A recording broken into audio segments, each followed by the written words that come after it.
I used to wonder if mindset really mattered.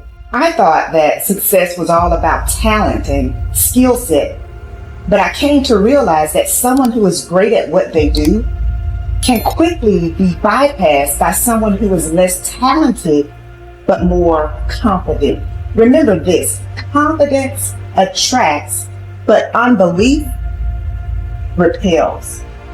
So if you have a mindset that you are average or that you never get great opportunities, without realizing it, you are creating your reality. Many of the people you look up to, they are not super smart or super talented. You are just as smart and talented as they are. They just latched onto their dream and developed the mental fortitude necessary to keep going when they were feeling the frustration that you might be feeling right now. A belief can create the disease as much as a belief can create the healing. And I go, so the significance of this is profound because nobody talks about the negative belief. And I go, negative beliefs are powerful. It's called nocebo, as you mentioned. And as I said, they can cause any disease and they can kill you. Just because you believe you're going to die, you can die just from the belief. We always have to update our versions about reality because it's the only way that we adapt. Don't believe everything you've read or heard. It just may not be the truth. There's always a greater truth that you and I can begin to investigate. Surely someone in eternity has had similar problems as you and I and have gotten beyond it. Yes or no? So study that person. You want to be wealthy? Study wealthy people. Don't just have some panacea that you're just going to get wealthy. Read about wealthy people and find out that they lost everything and failed miserably 20, 50 times. But what they had as a characteristic, a quality in their personality is they were persistent and they kept changing and they kept forgiving and letting go of the past and kept going. And sooner or later they ran into it, and when they had all the money they wanted, it was never about the money. It was just about that they could prove to themselves that they can do it. Stop rationalizing. Stop making excuses. Stop giving yourself little watered down assessments of where you're really at. Tell yourself the truth. Are you making yourself better? Or are you making yourself worse?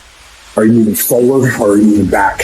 Anything that you have that you feel is a negative, it doesn't matter. Anything you feel it's a positive, it doesn't matter. We're still the ones that make the decisions, and we're the ones that move the needle because no one's doing it for us. We want to change the world, we decide we're going to change. We want to change the economy in our home, we have to decide. We want to change the amount of time we spend with family or live into our true purpose or be the woman or God or man God designed us to be. No one else is doing it for us. But what we can do is what you're doing. Gain capabilities from people who've already been there. Be a part of a group bigger than yourself. You already got the capabilities. You're already a part of a group bigger than yourself. You're already got the support of this amazing family. I think true behavior change is identity change. And it's this shifting of your self-image or your beliefs or the way you look at yourself. Because it's one thing to say that I want this and something very different to say I am this. So people walk around with beliefs like that all the time. I'm not a language learner. I'm not good at math. I'm terrible with directions. I'm not good at remembering someone's name. Yeah. And once you have those type of, once you adopt that identity, it becomes very easy to just reinforce that over and over again. And so these three levels that you mentioned, outcomes, process, and identity, all three matter. But I think the key is that you want the direction of change to be in the right way, the right arrow. So if you start with the outcomes, if you start with the result, then you're like, oh, I really want this thing, and here's my plan for getting it. And most people just never think about the identity that comes underneath that. Like they think, I want to lose weight or I want to be skinny, and if I follow this diet, then I'll be skinny. And then they don't really give any thought to the beliefs behind their behavior. But if you start the other way around, if you start at the identity, you say, all right, who's the type of person that could lose weight? Well, maybe it's the type of person who doesn't miss workouts. Then you start with that identity. You say, okay, I want to become the type of person who doesn't miss workouts. Here are the habits I need to build. And then whatever results come, just come naturally. So most people focus on the results and build a plan and let the identity come naturally, but that rarely works because their beliefs like conflict with your actions. But if you start with the identity and you build the habits to reinforce that, then the results just come on their own. You are quite capable, and I don't even know what you earn, but I do know this. You can turn your annual income into a monthly income. You're very capable of doing that. Now, you may think that I'm exaggerating, You can't exaggerate when you start talking about the potential of a human being. Stop and take a look at the way we communicate today.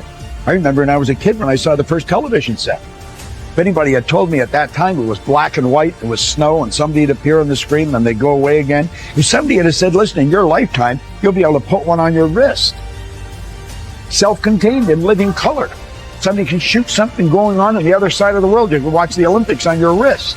You'd have thought they were right out of their mind, but all that's going on. In fact, that's nothing today compared to what we're capable of doing.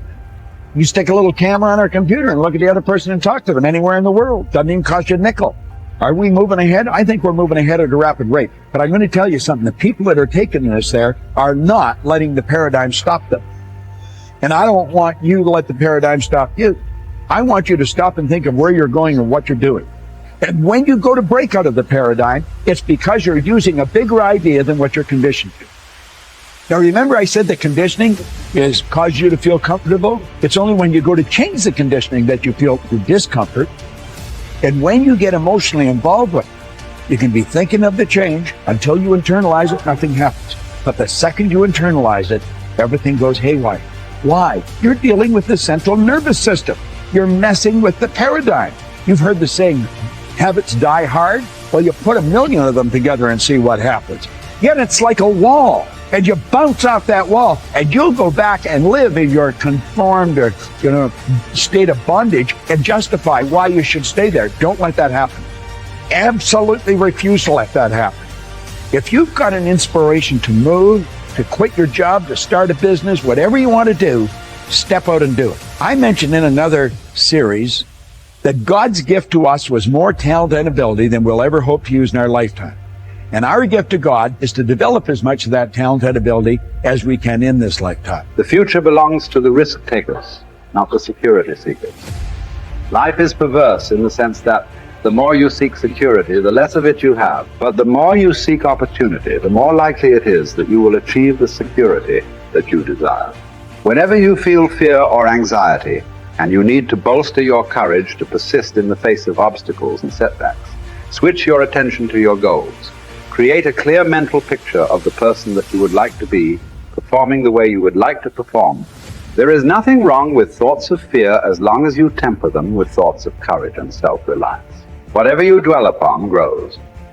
So be careful.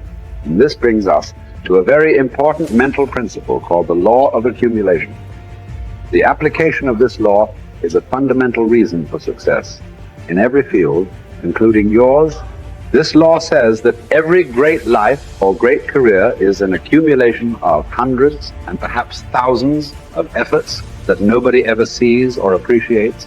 Great success is the result of countless hours, maybe even months and years, of preparation and hard work toward the goal of becoming very good at what you are doing. This law of accumulation says that life is very much like a balance sheet, with both credits and debits.